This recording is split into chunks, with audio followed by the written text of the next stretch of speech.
15장 1절부터 우리 같이 읽겠습니다. 그 후에 압살롬이 자기를 위하여 병거와 말들을 준비하고 후이며 50명을 그 앞에 세우니라. 압살롬이 일찍 일어나 성문 길 곁에 서서 어떤 사람이든지 송사가 있어 왕에게 재판을 청하러 올 때에 그 사람을 불러 이르되 너는 어느 성읍 사람이냐 하니 그 사람의 대답이 종은 이스라엘 아무 지파에 속하였나이다 하면 압살롬이 그에게 이르기를 보라 내 일이 옳고 바르다마는 내 송사를 들을 사람을 왕께서 세우지 아니하셨다 하고 또 압살롬이 이르기를 내가 이 땅에서 재판관이 되고 누구든지 송사나 재판할 일이 있어 내게로 오는 자에게 내가 정의 베풀기를 원하노라 하고 사람이 가까이 와서 그에게 절하려 하면 압살롬이 손을 펴서 그 사람을 붙들고 그에게 입을 맞추니 이스라엘 무리 중에 왕께 재판을 청하러 오는 자들마다 압살롬의 행함이 이와 같아서 이스라엘 사람의 마음을 압살롬이 훔치니라. 4년 만에 압살롬이 왕께 아뢰되 내가 여호와께 소원한 것이 있사오니 청하건대 내가 헤브론에 가서 그 소원을 이루게 하소서. 당신의 종이 아람 구술에 있을 때 소원하기를 만일 여호와께서 반드시 나를 예루살렘으로 돌아가게 하시면 내가 여호와를 섬기리이다 하였나이다. 왕이 그에게 이르되 평안히 가라 하니 그가 일어나 헤브론으로 가니라. 이 압살롬이 정탐을 이스라엘 모든 지파 가운데 두루 보내 이르기를 너희는 나팔 소리를 듣거든 곧 말하기를 압살롬이 헤브론에서 왕이 되었다 하라 하니라. 그때 청함을 받은 200명이 압살롬과 함께 예루살렘에서부터 헤브론으로 내려갔으니 그들은 압살롬이 꾸민 그 모든 일을 알지 못하고 그저 따라가기만 한 사람들이라. 사사일 때 압살롬이 사람을 보내 다윗의 모사 길로 사람 아히도벨을 그 성읍 길로에서 청하여 온지라. 다녀가는 일이 크감에 압살롬에게로 돌아오는 백성이 많아지니라. 전령이 다윗에게 와서 말하되 이스라엘의 인심이 다 압살롬에게로 돌아갔나이다 한지라. 다윗이 예루살렘에 함께 있는 그의 모든 신하들에게 이르되 일어나 도망하자. 그렇지 아니하면 우리 중 한 사람도 압살롬에게서 피하지 못하리라. 빨리 가자. 두렵건대 그가 우리를 급히 따라와 우리를 해하고 칼날로 성읍을 칠까 하더라. 왕의 신하들이 왕께 이르되 우리 주 왕께서 하고자 하시는 대로 우리가 행하리이다. 보소서 당신의 종들이니이다 하더라. 거기까지 봤습니다. 오늘은 반역하는 압살롬이라는 제목으로 잠시 말씀을 생각해 보겠습니다. 하나님의 마음에 합당한 사람, 하나님 마음에 합당한 사람이라는 이야기를 다윗이 들었습니다. 그런데 우리가 다윗의 삶을 보면 다른 사람들과 별로 다르지 않은 기쁜 일, 괴로운 일을 겪은 것을 우리가 성경을 통해서 살펴볼 수 있습니다. 그러니까 다윗은 꽃길만 걸어간 그런 사람이 아니었습니다. 그는 특히 사울 왕에게 미움을 받아 오랜 기간 쫓겨다니는 서글픈 시간들을 보내기도 했습니다. 그런데 사울 왕을 피하여 다니던 때보다 더 비참하고 가슴 아픈 순간이 다윗에게 있었습니다. 그것은 사랑하는 아들 압살롬이 반역을 일으킨 때였습니다. 이 사건은 다윗에게 말할 수 없는 충격을 안겨주었습니다. 우리는 어떻게 하면 이러한 괴로운 일을 피할 수 있겠습니까? 우리가 이런 괴로운 일이나 비참한 일을 원천적으로 피할 수는 없습니다. 하지만 우리가 하나님 말씀 중심으로 살아가면 괴로운 일을 당할 확률을 많이 줄일 수 있습니다. 우리가 교통신호를 잘 지키고 규정된 속도로 달린다고 해서 사고를 완전히 당하지 않는 것은 아닙니다. 그렇게 해도 우리가 사고를 당할 수 있습니다. 그렇게 교통법규를 철저히 지키고 운전을 해도 사고를 당할 수는 있지만 사고가 일어날 확률은 현저하게 줄일 수 있습니다. 그러니까 우리가 하나님 말씀의 가르침에 온전히 순종하면 괴로운 일을 만날 확률이 엄청나게 줄어든다는 사실입니다. 우리는 오늘의 본문을 함께 읽어가면서 주께서 주시는 교훈에 귀를 기울여야 하겠습니다. 첫 번째로 압살롬은 반역을 준비했습니다.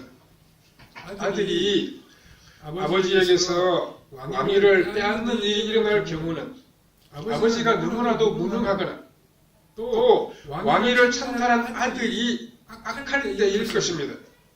우리가 압살롬의 반역을 살펴볼 때 다윗이 참 훌륭한 왕인데 압살롬이 왜 반역을 일으켰는지 잘 이해가 되지 않습니다. 다윗은 하나님의 말씀을 따라서 나라를 다스리고 있었습니다. 우리는 말씀 중심으로 나라를 다스리면 모든 것이 다 좋을 것 같은데 사실은 그렇지 않을 수도 있습니다. 백성들은 그렇게 다스리는 것이 융통성이 없고 너무 소극적이라고 느낄 수 있기 때문입니다. 압살롬은 아버지의 통치가 너무나도 소극적이고 무능하다고 느껴서 반역을 일으켰습니다. 압살롬은 조금만 더 인간적인 방법을 쓰면 얼마든지 좋은 결과를 가져올 수 있는데 모든 일을 다 하나님께만 매달리기 때문에 되는 일이 없다고 생각했습니다. 압살롬은 아버지 대신에 자신이 왕이 된다고 하면 아버지보다 더 훌륭하게 나라를 다스릴 자신이 있었습니다. 이스라엘 백성들 가운데 다윗의 다스림에 불만을 가졌던 사람들이 압살롬의 반역에 참여했습니다. 그가 반역을 일으키기 전에 미리 백성들의 마음이 자신에게 기울어지도록 어떤 일을 행하였기 때문입니다.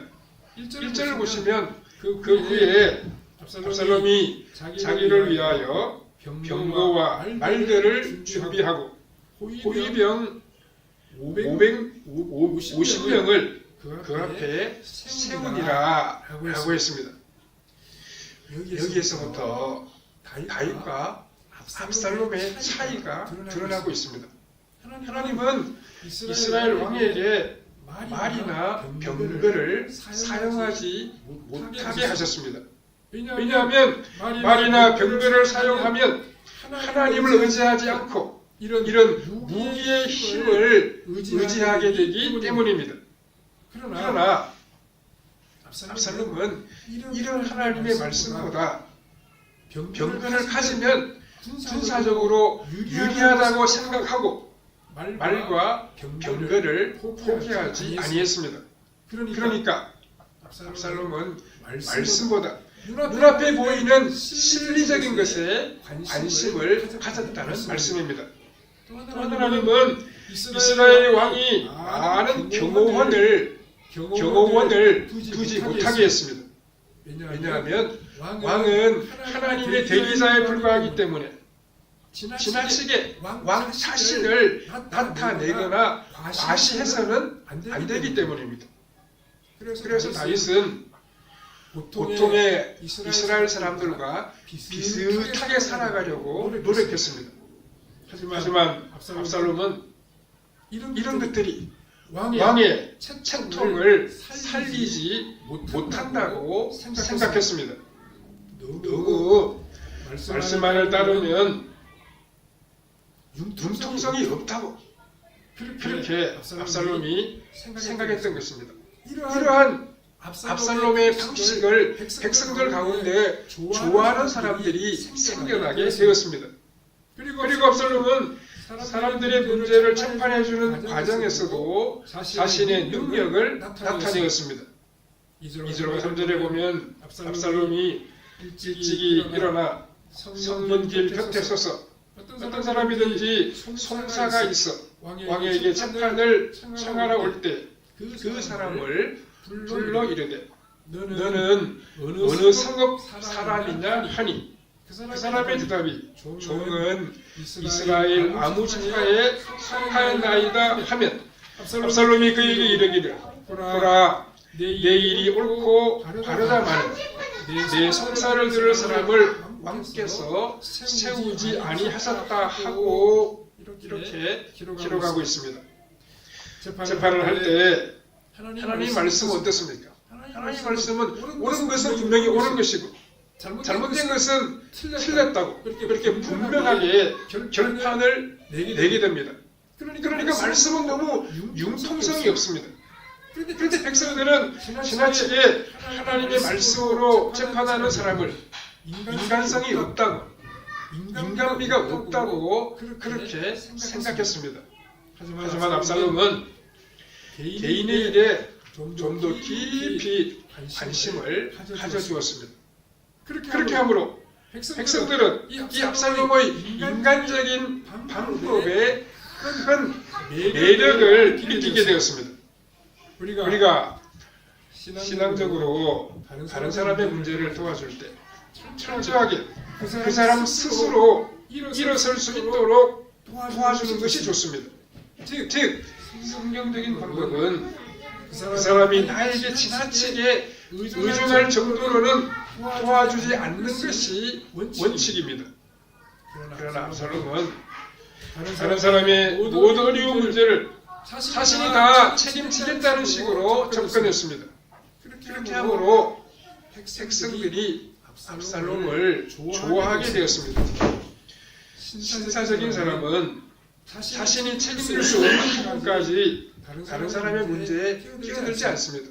내 힘이 미치지 못하는데 그 미치지 못하는 일까지 다른 사람의 일에 관여하지 않는다는 말씀입니다. 하지만 좋지 않은 마음을 가진 사람은 남의 문제에 필요 이상으로 끼어들게 되어 있습니다. 이것은 신사적이지 못하고 또 다른 사람의 마음을 빼앗는 그러한 행위가 됩니다. 더구나 압살롬은 백성들을 대할 때 파격적인 자세로 맞이했습니다. 당시 보통의 귀족이나 고위 관리들은 남의 문제에 잘 관심을 가지지도 아니했고 또 인사도 잘 하지 않았다고 합니다. 그런데 압살롬은 어떤 사람이 와서 인사를 하면 손으로 그 사람을 붙들고 또 입을 맞추기도 했습니다. 압살롬의 이러한 인간적인 방법은 이스라엘 안에서 선풍적인 인기를 끌게 되었습니다. 압살롬은 4년 만에 이스라엘 백성들이 좋아하는 정치 지도자로 드러나게 되었습니다. 이러한 형편인데도 다윗은 압살롬을 조금도 의심하지 아니했습니다. 왜냐하면 다윗은 말씀대로 다스리기 때문에 백성들이 다 이 방법을 좋아하는 줄로 알았던 것입니다. 또한 그는 아들 압살롬도 인기를 얻는 것이 좋다고만 여겼습니다. 압살롬이 바로 여기에서 그쳤다고 하면 아주 좋았을 텐데 아버지보다 자신이 더 나은 인물이라고 여기고 반역을 일으키고 말았습니다.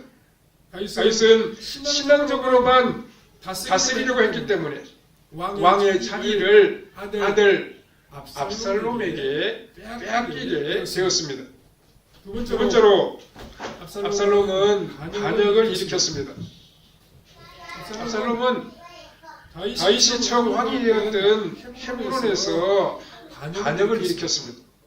우리는 왜 압살롬이 예루살렘에서 왕이 된 것을 선포하지 않고 남쪽에 있는 헤브론에서 선포했는지 의문이 생깁니다. 그래서 압살롬은 아버지 다윗 왕에게 헤브론에서 서원을 갚을 것이 있다고 말씀드렸습니다.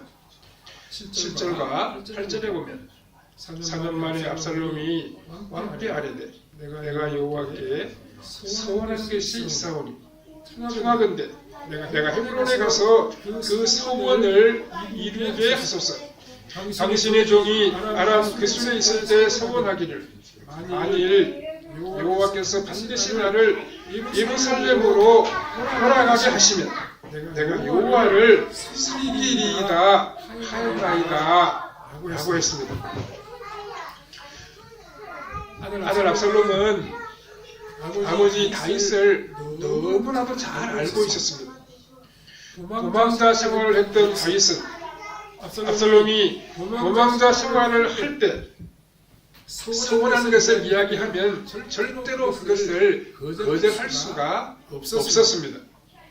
그런데 왜 굳이 헤브론에 가서 반역하기로 계획을 세웠겠습니까?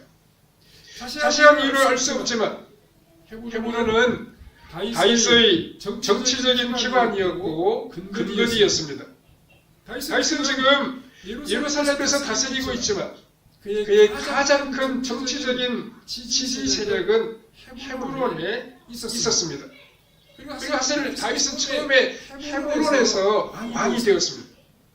그래서 압살롬은 아버지의 이 정치적인 뿌리를 제거해버리면 아버지 다윗이 힘을 쓰지 못할 것을 알고 헤브론에서 반역을 일으켰습니다.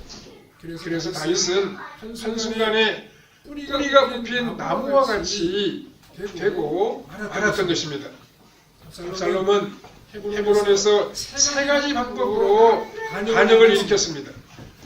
첫째는 이스라엘 모든 지파에 정탐을 보내어서 압살롬이 왕이 되었다고 선포하게 했습니다.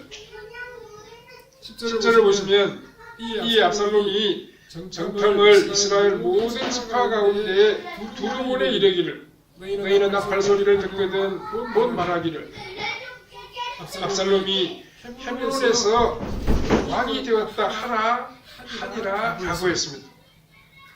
모든 지파에 사람을 다 보내어서 압살롬이 이스라엘의 왕이 되었다고 선포하는 것은 모든 이스라엘 백성들을 선동하기에 충분한 일이었습니다. 사실 지금까지 이스라엘 백성들은 이런 일을 겪어본 적이 없었습니다. 하나님께서 기름 부으신 사람이 모든 이스라엘 백성들의 마음속에 합당하다고 생각될 때 백성들이 소리를 질렀습니다. 그러나 이번의 경우에는 이미 정탐꾼들이 다 알려 있어서 그들이 소리를 막 지르니까 백성들은 군중 시위에 다 넘어가고 말았습니다. 반역을 일으킨 두 번째 방법으로 압살롬이 이스라엘의 유명한 사람 200명을 초청했습니다. 11절에 그때 청함을 받은 200명이 압살롬과 함께 예루살렘에서부터 헤브론으로 내려갔으니 그들은 압살롬이 꾸민 그 모든 일을 알지 못하고 그저 따라가기만 한 사람들이라 이렇게 기록하고 있습니다. 그러니까 200명이나 되는 많은 사람들은 이유도 잘 모르고 압살롬에 반응하는 모임에 초청을 받아서 갔습니다.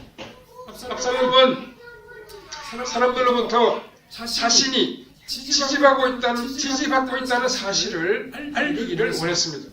또 그 자리에 초청을 받아서 온 사람들은 압살롬이 왕이 되었다라고 하는 사실을 반대하기가 힘든다는 것을 노리기도 하였던 것입니다.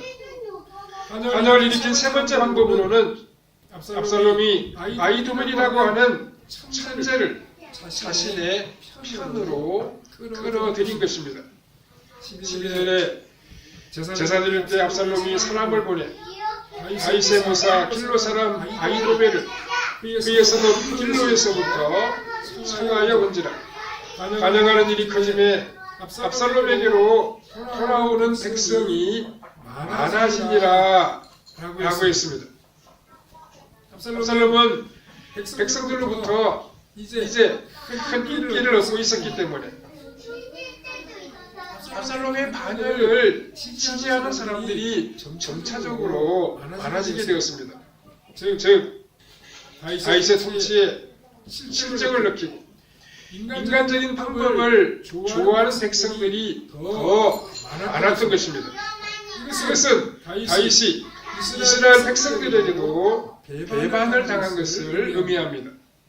정상적인 이스라엘 백성들은 참된 진리와 거짓된 속임수를 분별할 수 있어야만 합니다.